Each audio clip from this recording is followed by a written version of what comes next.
In Revelation 4, we just read, right? Oh, I got to go here.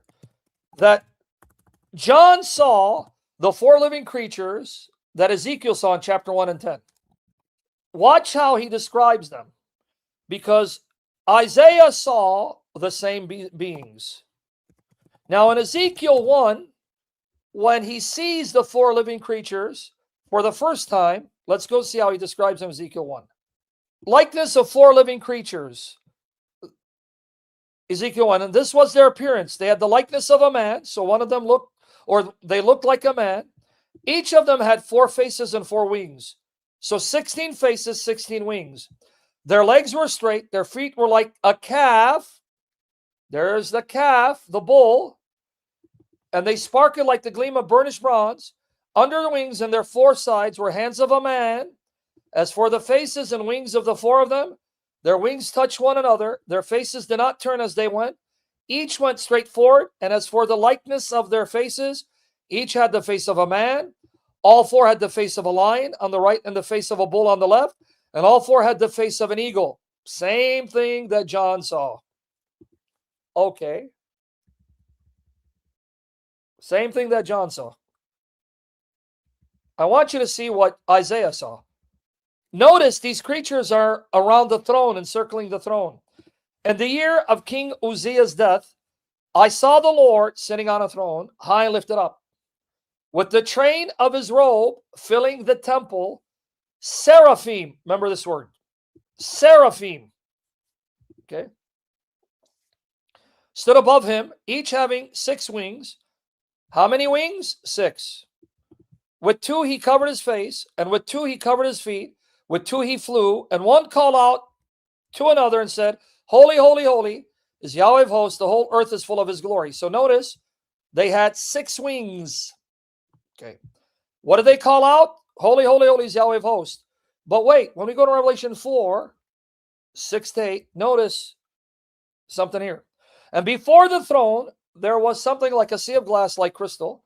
And in the center around the throne, 4 living creatures full of eyes, in front and behind. And the first creature was like a lion, and the second creature like a calf, and the third creature had a face like that of a man, and the fourth creature was like a flying eagle. The 4 living creatures, each one of them having 6 wings. Really? Who had 6 wings? The seraphim.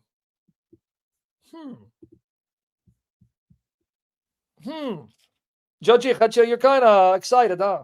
Aziza, calm down, Judgy. Chime in less, Aziza, mama. Hey, food smack. Take it easy. 6 wings, but they called out the seraphim, Holy, holy, holy is Yahweh of hosts. The whole earth is full of his glory. But here, the cherubim do that. They have 6 wings, or full of eyes around and with, and day and night they do not cease to say, Holy, holy, holy is the Lord God Almighty, who was, who is to come. They're uttering virtually the same words that the seraphim do. Okay, we caught that? That means here, the 4 living creatures that are cherubim that John saw are the seraphim that Isaiah saw. So that means here they're called seraphim, but in Ezekiel 1 and 10 they're cherubim, and John is seeing the seraphim cherubim as being the same class of spirit creatures. All right? That doesn't mean you don't have seraphim that are distinct from cherubim. Okay, let me explain.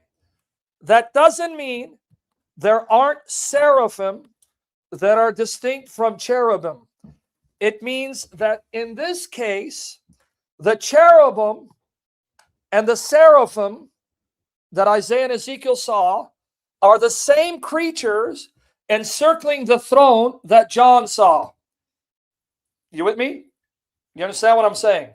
So you can have seraphim that may be distinct from cherubim. So now you're going to see the mystery unfolded. What do I mean?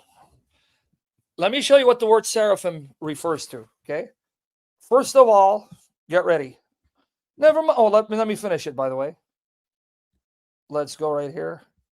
In the year of King Uzziah's death, I saw the Lord sitting on a throne, high and lifted up, with the train of his robe filling the temple. Seraphim stood above him, each having 6 wings.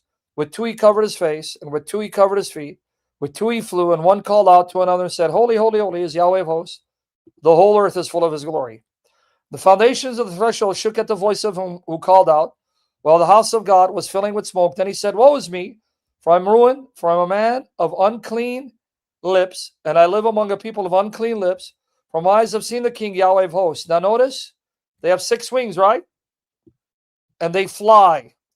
Then one of the seraphim flew to me with the burning coal in his hand, which he had taken from the altar with tongues. So they fly, right?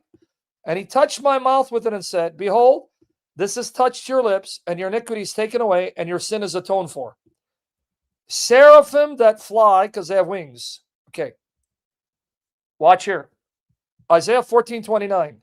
Do not be glad, O Philistia, all of you, because the rod that struck you is broken.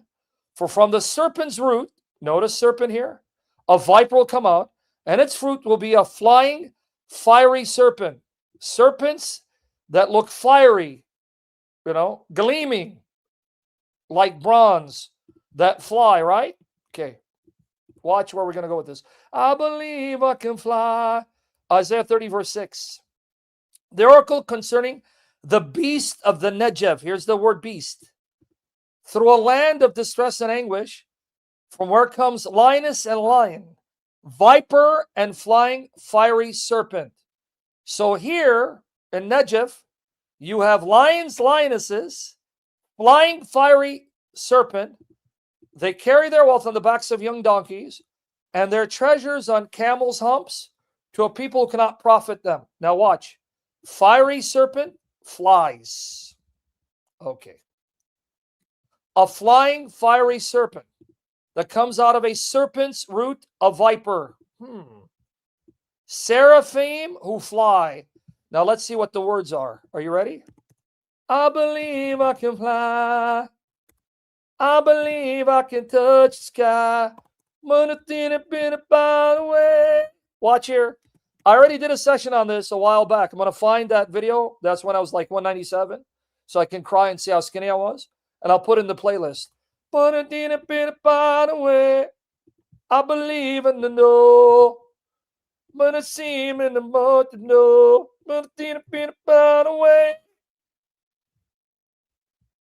Agnes, God bless you. Come watch tomorrow. Finish it.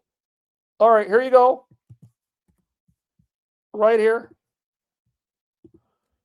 What's the word for fiery serpent? Okay. Wa saraf. Saraf. That's the seraph. Saraf, seraph. Okay, watch here. Seraph. I'll show it to you in a minute. Now let's go over here in 1429. Flying fiery serpent. What's the word? Seraph. Notice what comes out of the nachash, the roots of a nachash. This word's going to be important. You're going to find a viper, and the viper's offspring will be a saraf, seraph. Miopip, flying. There's that word again, but I want you to see the saraf connected with the nachash. Nachash, sepa, saraf.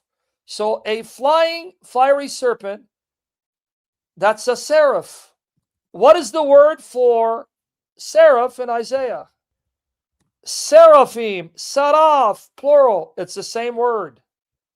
It's the same word, guys. And I'm going to show it to you. But now watch where you're going to get mind blown. I believe I can fly. And flew to me one of the ha-seraphim.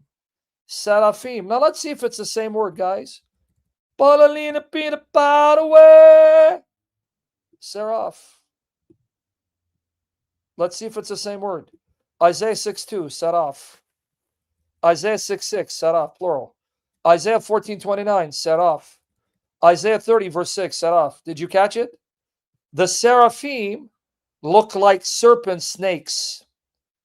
They are flying serpents, spirit creatures that look like serpents. And these serpents are righteous spirit creatures because they stand before God and honor God and worship God. Do you understand what the seraphim are? They are spirit creatures with wings that fly. They look like serpents. Where are they? Before the throne. How does that tie in with Satan? How does that tie in with Satan? All right. Genesis 3:1. Serpent. Let's see what the word for serpent is. Preach repetition. We need to hear something repetitively until it becomes second nature.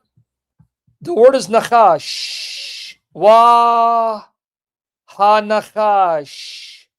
Nachash. Keep that in mind, the word nachash. Numbers 21:4-9. Then they set out from Mount Hor by the way to the Red Sea to go around the land of Edom. The people became impatient on the way, and the people spoke against God and against Moses. Why have you brought us up out of Egypt to die? Now watch, guys, this is where you're going to pass out if you don't remember my previous sessions. Why have you brought us up out of Egypt to die in the wilderness? For there is no food and no water, and we loathe this miserable food. So Yahweh sent fiery serpents among the people. They bit the people so that many people of Israel died. Then the people came to Moses and said, we have sinned because we have spoken against Yahweh and against you. Pray to Yahweh that he may remove the serpents from us. Watch the meat, man. You're telling me your Bible's not supernatural? And Moses prayed for the people. Then Yahweh said to Moses, make a fiery serpent, set it on a standard, and it will be that everyone who's bitten and looks at it will live. And Moses made a bronze serpent and set it on the standard. And it happened that if a serpent bit any man, when he looked to the bronze serpent, he lived. Now let's see what the words are. Remember, serpent is nachash, right? Okay, here you go. Ready to pass out? Make sure your wives are there to give you CPR. Right here. Let's see what the word is for fiery serpents. Ha nachashim ha seraphim. Serpents that are seraph. Nachash, there's that word, plural. Ha, the, nachashim. The serpents, the seraphim. The serpents, the seraphs. Same word.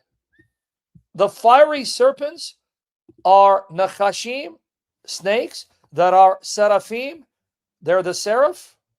In other words, these are not animals, but demons. God allowed these demonic spirit creatures that live in the desert to come and attack and kill Israel. You got it or no? Still not convinced, huh? Let's go now to the next verse. Numbers 21:7. Now, I don't need to give you all the links. Moses said, we have sinned against you. Take the serpents, ha-nachash. Same word used for Satan. Ha-nachash. All right?